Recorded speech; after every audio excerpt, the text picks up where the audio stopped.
Bueno, está circulando ya esta película que han hecho sobre Chespirito. ¿Cómo está, doctor Tello? El doctor José Tello está con nosotros. Usted lo conoce, ha estado antes en el programa, ha sido el ministro de Justicia y Derechos Humanos.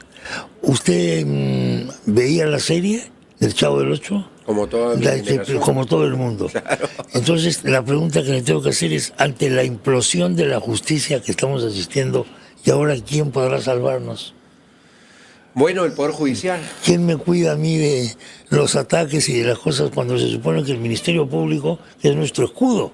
Claro. Es un escudo para todos los ciudadanos. Esto está haciendo agua por todas partes. Bueno, coincido en que se ha perdido muchas formas en el Ministerio Público. Hay que ser bastante claros en que se nota claramente que ya están entrando en campos antes, digamos, distantes. El magistrado tiene que estar distante de la declaración pública, sí. Tiene que mantenerse muy al margen, llevar la investigación de una manera muy prudente, cauta. Con discreción. Correcto. Acá todo el mundo habla en todos los canales de televisión, en todos los micrófonos. Correcto. Entonces, ¿qué pasa? Lo que hemos tenido es una situación muy desagradable que afecta al Estado de Derecho, en el sentido de que cuando la Junta Nacional de Justicia emitió una resolución restituyendo a Patricia Benavides, no se acató. Hoy día esa situación es distinta porque el Poder Judicial ha ordenado la suspensión de Patricia Benavides. Entonces no podría ejercer el cargo. Pero vamos, acá hay canales por los cuales se tienen que llevar las cosas.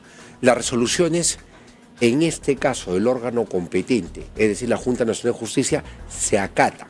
Sí, pues. No estoy de acuerdo, la llevo a la instancia judicial, puedo interponer mi acción de amparo, mi medida cautelar una vez que me emiten el amparo, y por último, si no me da la razón del Poder Judicial, llevarlo a la Tribunal Constitucional. O sea, es el conducto regular, es lo que se debe hacer en el Estado de Derecho, no desacatar. Oiga, usted conoce a los personajes, usted es del gremio, usted ha sido ministro, en fin, están... ¿Se dan cuenta ellos, los que están en este pleito, o ellas, las que están en ese pleito, o todos los que están en este pleito, que están defendiendo sus privilegios personales? Y que nadie se cree eso de que esta es una lucha por la institucionalidad, etcétera. Tú lo estás diciendo a ambas partes, para, como se dice, no estar en este caso con sesgos, sino verlo de manera objetiva. Ambas partes están generando un serio problema en una institución que, como bien ha señalado por mandato constitucional, es garante de la legalidad en el país y además titular de la acción penal. Entonces sí es muy complicado lo que se está generando, porque este tipo de situaciones no dan pie para vigilias, no dan pie para amenazas, no dan pie para uso de las funciones que tiene cada uno para responder políticamente o responder en este caso con procesos.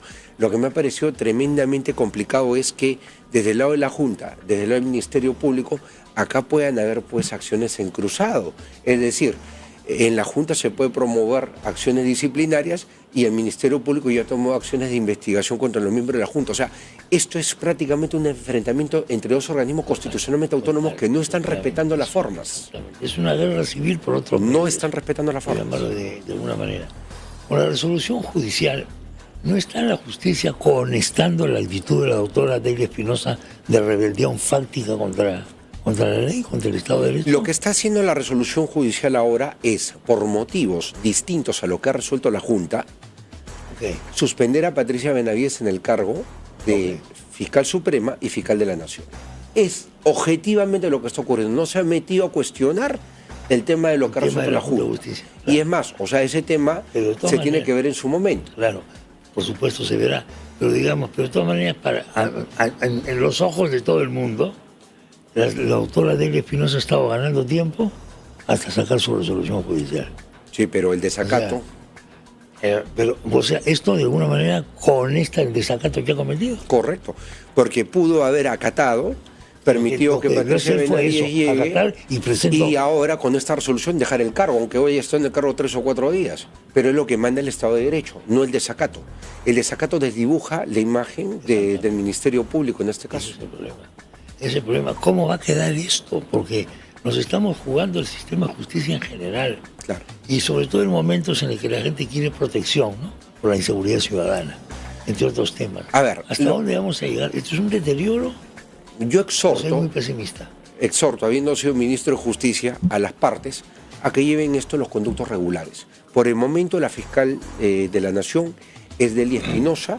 Ella tiene el mandato, tiene que ejercer y estar a la altura del cargo y simplemente dejar que el Poder Judicial termine por resolver ya esta controversia que ha decantado en la suspensión de Patricia Benavides, quien ha apelado a la resolución, porque la cita el derecho, como cualquier peruano, de la pluralidad de instancias, y que bueno, ya se verá, y hay que ser también eso bien importante, que resuelve en este caso la instancia superior.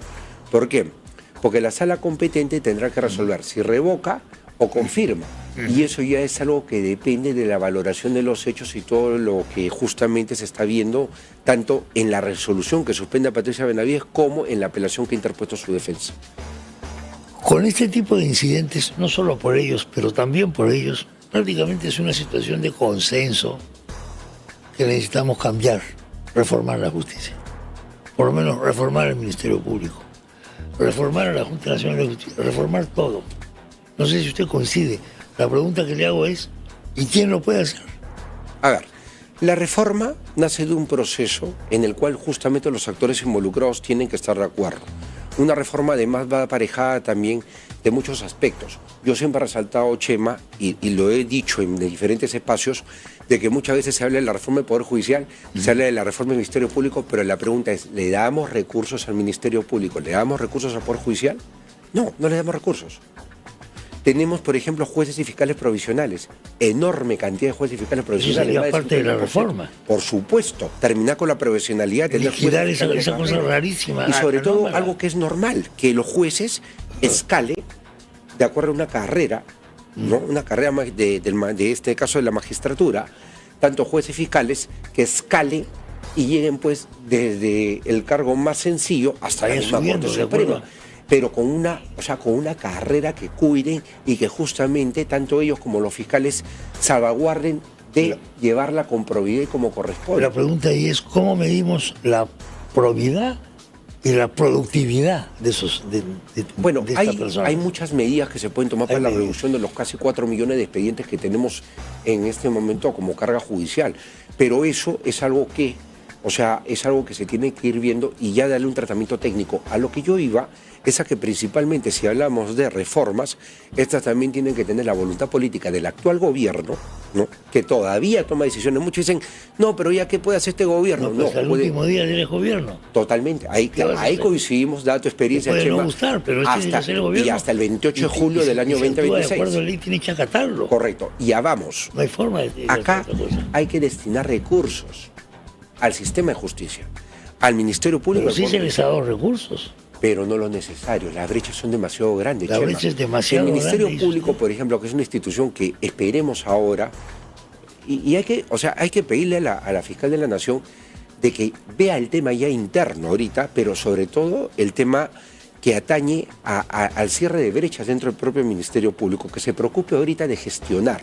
Por ejemplo, dejemos, si me permite, Chema, dejemos de lado ya el tema político. Este asunto de Patricia Benavides finalmente lo va a resolver el Poder Judicial. Listo. Ahorita que se preocupe ella de hacer gestión propiamente, porque ella tiene que ver el tema administrativo fuera el tema jurisdiccional. En el tema administrativo es muy importante que se vean, si más no me falla la memoria, los más de 15.000 millones de soles que hacen falta para cerrar brechas. Infraestructura, personal, logística. No es posible que los peritos no cuenten con computadoras adecuadas, modernas, o con la cantidad de computadoras que deben tener para hacer peritaje. Entonces, esas cosas es donde hay que apuntar, porque una reforma del sistema de justicia va por ese lado. Mira, hace un tiempo, y lo discutimos acá, se habló de que el gobierno también, el actual premier que fue ministro de Justicia, fue por todo el país para hacer unas rondas de trabajo en torno a la pena de muerte. Ok. Denunciamos el tratado o la Convención Interamericana de Derechos Humanos, lo conversamos acá, podemos salirnos, poner bajo el cambio correspondiente, ¿no? Constitucional, dicho sea de paso, el tema de la pena de muerte, o sea, reinstaurarla, saliéndonos de esa parte del convenio, pero más allá de eso, acá hay que ser claros en algo. Se habla de algo que definitivamente tiene mucha resonancia para la población. Ya se sabe cuál es la respuesta. contamos con los recursos y medios en el Poder Judicial y el Ministerio Público para llevar adelante procesos penales que puedan culminar en la pena de muerte de una persona. Yo tengo mis serias dudas. Ahí viene un Yo tengo mis serias dudas. Un punto que le quería preguntar. ¿Cuán prioritario resulta en este país, más aún con lo que usted acaba de señalar, que le faltan 15.000 millones a la Fiscalía, debatir el tema si nos salimos o no de la Corte de parte o sea, de un punto, no del todo, porque y si la convención la pena de muerte, sabiendo que este es un proceso que puede durar años. Claro. Nos vamos a embarcar. Veo sinceramente con preocupación. Pero permíteme decirte una cosita, no tampoco tengamos la visión del actual gobierno. El actual gobierno puede iniciar un procedimiento que lo culmine el siguiente gobierno, porque sí va a tomar años. Ya, pero toma años, pero ¿por qué? Eso es político. O sea, yo creo que lo que está haciendo el gobierno actual, diciendo que se va a formar una comisión de notables, supongo, para estudiar esto, es una respuesta política. Porque esto es una demanda de un sector político. Es que lo que pasa es que... No sé si tenga o no interesa si tiene o no razón, pero eso es una prioridad para el Perú. Mira, ¿meternos en ese lío? No, porque no estamos en condiciones, lo vuelvo a señalar. A ver, ¿qué ocurre? A mi entender es, sentamos a todos los candidatos a la presidencia cuando ya asomen con sus planes de gobierno y tomamos decisiones en torno al tema. Y este gobierno... A ver, perdón, doctor, disculpe usted que me Julio Medina, señor Dios mío, no los puedo leer bien, me disculpas. En virtud del principio de congruencia, que si el juez Segismundo León afirme la realidad de los hechos, la doctora Benavides es la fiscal de la nación. Por lógica, Delia Espinosa está cometiendo los delitos de desobediencia y usurpación de funciones. El juez debe denunciarlo, etcétera. Lo que usted decía es eso. Bueno, haciendo un pequeño paréntesis con este tema, bueno, ya está en manos del Poder Judicial. La opinión del colega yo la respeto, pero la verdad prefiero dejarlo ahí porque en verdad yo creo que esto arriba en instancia superior va a tener su tratamiento, va a confirmarse o va a revocarse, ya lo veremos y creo que hay que ser prudentes. ¿Por qué? Porque la justicia tiene que hacer su trabajo. Y yo estoy hablando como una ex autoridad, ¿no? Haber sido ministro en su momento, considero que esto hay que dejar que sea su canal regular, pero nuevamente, que no se politice más. Invocar, por favor, a las partes, ya no mediaticen más esto, que pare, que vuelva cada uno a hacer sus funciones y hacerlas bien y con rapidez. Ahora urgen que muchas cosas en el Ministerio Público avancen, procesos que están en pendientes, que avance también el tema presupuestal, lo que estoy hablando, que es la gestión propiamente. Y ahí quiero volver a resaltar algo. Se dicen muchas cosas, a veces ya has tocado el tema político, claro, eso suena muy político, esto de las comisiones y todo, pero ¿sabes cuál es el tema? De que si tú generas, ¿no?, políticas, para que estas realmente se conviertan en políticas públicas tienen que tener recursos y tiene que haber una asignación de recursos. Si yo voy a discutir sobre el tema de la pena de muerte y ver con los potenciales candidatos o ya con los candidatos, una vez que estos se oficialicen para las siguientes elecciones, el tema como una posición ya de toda la clase política peruana respecto al tema de la pena de muerte y salirnos solamente de ese punto de la Convención Americana de Derechos Humanos, bueno, lo haré. Me tocará liderar el proceso, pero también asignarle recursos al Poder Judicial, al Ministerio Público, que siempre, y eso me ha tocado, yo he tenido la suerte de trabajar en el Jurado Nacional de Elecciones, en diferentes entidades públicas, pero he trabajado también en el Poder Judicial, he trabajado en el Poder Judicial un tiempo, y veo que cuando se trata del tema de recursos, tanto el Poder Judicial como el Ministerio Público les reducen el presupuesto. Bueno, todo lo demás cuenta con buenos presupuestos. El malo es el ministro de Economía y Finanzas, pues. ¿Usted cómo se llevaba con él? Economía y finanzas, sí. Les toca, como se dice, poner la cara. Su función es no gastar. Sí, pero hay que entender... Cerrar el caño, ponerle candado. Pero hay que entender una cosa. Gasto no es lo que yo veo en el sector justicia.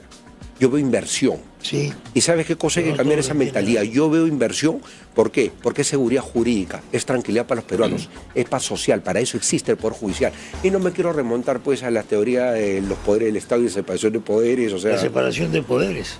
Claro, que es justamente... Se está cuestionando a nivel mundial. Veamos, por ejemplo, solamente para una cosita muy pequeña, Estados Unidos funciona súper bien por el poder que tiene valga la aclaración, la Suprema y el Poder Judicial estadounidense. Pero que ahora está siendo cuestionado por el doctor Trump, sí, el mejor jurista de la, pero de la historia. Hay colisiones, pues. Pero veamos que incluso el poder presidencial en un país de esa, digamos, de esa dimensión internacional se puede ver en jaque frente a un poder judicial que es sólido y que obviamente pues tiene incluso hasta posiciones bien marcadas ante su componente como Corte Suprema. Pero más allá de mirar algo que resulta envidiable sanamente, tenemos que volver a nuestra latitud y tenemos que ver que ahora sí hay que ver esa reforma de justicia, pero con recursos.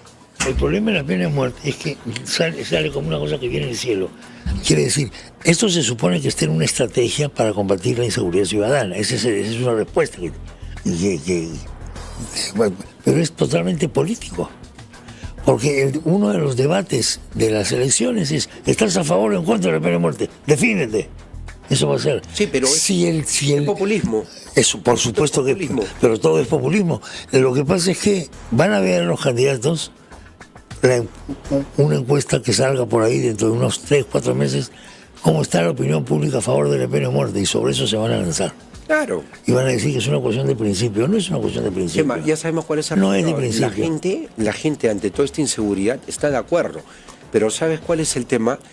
El manejarlo de manera populista, y otra cosa es de manejarlo de manera realista, con una política pública seria que debería comprometer a los gobiernos. Por eso yo digo, no importa la gestión de un gobierno, esto es un tema de Estado. Así como hablamos ahora, por ejemplo, de la solidez de la economía peruana a pesar de todos los problemas que existen, nosotros tenemos que entender que eso sí es una política pública que se implementó y tiene éxito por su implementación a lo largo de décadas. Sí. No es de la noche a la mañana la solvencia que tiene Perú, es de décadas. Esa solvencia deberíamos tener en educación, en salud, en seguridad, pero haciendo las cosas bien y sobre todo con los recursos adecuados. Alejandro Toledo en su momento decía que se iba a destinar una cantidad del PBI importante a educación. Le doy un saludo a la bandera. No, por supuesto. Por supuesto. Pero claro que sí. Siempre reformas, entre comillas, de la educación es para ver por dónde van los maestros, o sea, para ver quién te vota. Los maestros son muchos. Son 500.000, más de 400.000 electores. ¿Se dan cuenta de lo que va a ser este festival ahora que comience la elección? Bueno, ese es justamente hablando de esto. ¿Prevé usted alianzas políticas? Se pueden ir gestando. Todavía tiene plazo. ¿Hasta cuándo es el plazo, doctor? ¿Hasta agosto? Yo creo, sí, es hasta el 2 de agosto, pero sinceramente, no falta mucho. Sinceramente yo creo que están ya con bastante complicaciones de tiempo. ¿Por qué? Porque por más que el Jurado Nacional de Elecciones ha habilitado todo el mes de agosto, sábado, domingos y feriados, finalmente lo que tenemos nosotros, Chema, ya, es de que no va a calzar si es que se dan, por ejemplo, problemas como observaciones, subsanaciones y además también alguna que otra tacha que se pudiera interponer. Y siempre va alguien que por razón o simplemente por el hecho de hasta complicar una determinada alianza, sin argumentos, presenta la tacha. Entonces, me parece que lo más saludable es que por lo menos la primera semana de julio estén presentados los expedientes ante el Jurado Nacional de Elecciones, específicamente ante la Dirección Nacional de Registro de Organizaciones Políticas, que es quien va a calificar y va a resolver esto como una primera instancia, pasible de ser apelable ante el jurado si hay, como te digo, tachas, y las tachas las colocan. Por ejemplo, hemos visto partidos políticos que no logró inscribirse porque simplemente les colocaron tachas, y las tachas las resuelve la instancia superior, que es el Jurado Nacional de Elecciones, porque lo que resuelve el ROP es apelar ante el Jurado Nacional de Elecciones. Entonces, ahí tenemos, por ejemplo, una serie de situaciones que bueno, me preocupa mucho. Invocaría, por intermedio de PBO, a los líderes políticos a que simplemente cierren este tema cuanto antes, porque, ojo, también en la interna ellos tienen que tener acuerdos para cerrar las alianzas. Por ejemplo, si el estatuto del partido me dice un Congreso Nacional tiene que aprobar la alianza, y para convocarlo el propio estatuto dice necesito 30 días, Chema, ¿de dónde van a sacar los 30 días ahorita si deciden ir a alianza? Ahí está el tema. Ahí está el problema. Sobre todo también cuando colocan y convocatoria en periódico. ¿Qué pasa si yo me apersono con otros 2 o 3 al Jurado Nacional de Elecciones? Hemos decidido unirnos. Tú eres el representante del partido B, tú el C, el verde, el rojo y el amarillo. El jurado les va a pedir las actas con la información Sobre todo la validación de cada organización política, de cada partido. O sea, que lo han validado los órganos correspondientes, efectivamente. De acuerdo a su propio estatuto. Claro. Del partido. Del partido. Y cumpliendo está sometido al jurado. Claro, y cumpliendo sus procedimientos internos partidarios. Entonces es más complicado. Más complicado. Entonces, es más complicado, digo, para las alianzas. Es más complicado y paso obligado, pasar por la interna para llegar hacia la culminación. Entonces, ¿qué línea de tiempo manejamos? Una línea muy corta. Cortísima. Y muy débil. Sí, claro. Cortísima. Porque tienen que estar inscritas hacia el 1 de septiembre. O sea, vale decir, si se quiere formar una alianza de 3 partidos, cada uno de ellos tiene que ir a las bases, o por lo menos de acuerdo a los estatutos, a la asamblea, a los delegados, o a lo que sea, al nivel que corresponda, que le hayan aprobado en el jurado, ojo, y eso también corre un tiempo, corre un plazo. Corren plazos. Corre un plazo. En la interna. En la interna. Para tener el expediente listo. Ahí está. La cosa no Yo creo que las alianzas se han debido cerrar ahora en el mes de junio para tener una laxitud de tiempo. Pero no, ya se está yendo julio y todavía no tenemos un expediente que esté ya presentado para poder verse el tema de una alianza en el Jurado Nacional de Elecciones. En buen romance, lo que tenemos es un festival de candidatos entonces. Sí. ¿De qué tamaño va a ser la cédula de votación hoy? Son 43. ¿Usted se acuerda de la cédula de votación en las elecciones de Maduro de Venezuela? Era un sabanón también. Porque había un montón de partiditos que apoyaban a Maduro. Lanzaban su lista pero apoyaban a Maduro. Entonces, una lista gigantesca. ¿Nos va a pasar algo parecido? Lo que va a ocurrir acá es que muchos partidos van a desaparecer.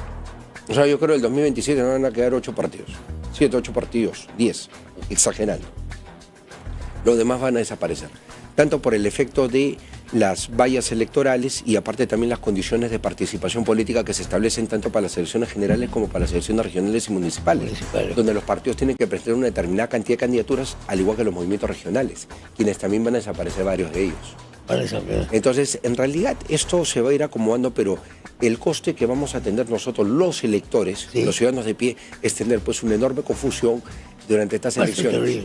Por eso, nuevamente, a mí me parece, Chema, y ojalá que el gobierno lo haga, que determinados temas como el de seguridad, educación, salud, entre otros, que puedan ser importantes, infraestructura, por ejemplo, se generen ya conversaciones con los diferentes partidos políticos y acuerdos claros y concretos con qué se va a hacer entre el 2026 y el 2031, indistintamente a quien gane, que se respete esos acuerdos. Y obviamente, acá sí me parece que es fundamental para que la clase política no haga la de siempre, que dicen y firman tal cosa y hacen lo contrario, que la sociedad civil intervenga. La sociedad civil tiene que ser aquella que garantice realmente que las cosas funcionen, que sean, dicho de manera coloquial, quienes le vuelan la nuca al político para que las cosas salgan como deben ser, como se comprometió a que sea. ¿Está usted tentado por algún partido? Ninguno. ¿No lo han tentado? Lo mío es un tema técnico ahora y prefiero mantenerme más bien desde la sociedad civil, porque me parece que es un rol sumamente importante en la sociedad civil el ver qué hace la clase política. No voy a negar que por haber sido ministro de Justicia he formado parte de la clase política y se me considera parte de la clase política. Más aún, entendido de eso, voy al lado de la fiscalización desde el lado de la sociedad civil. Tenemos que ser no solamente espectadores, involucrarnos, Chema, involucrarnos amigos de los diferentes gremios, asociaciones y demás, a que las cosas las hagan bien los políticos. El rol de la prensa, el rol de ustedes es rescatable. Pueden decir, la prensa ataca todas las semanas, pero es que todas las semanas generan problemas, pues. Sí. Lamentablemente, si generasen noticias positivas, tendríamos que resaltarlas también desde el lado de los medios de comunicación, pero no, pues. Aunque eso le voy a decir que vende menos.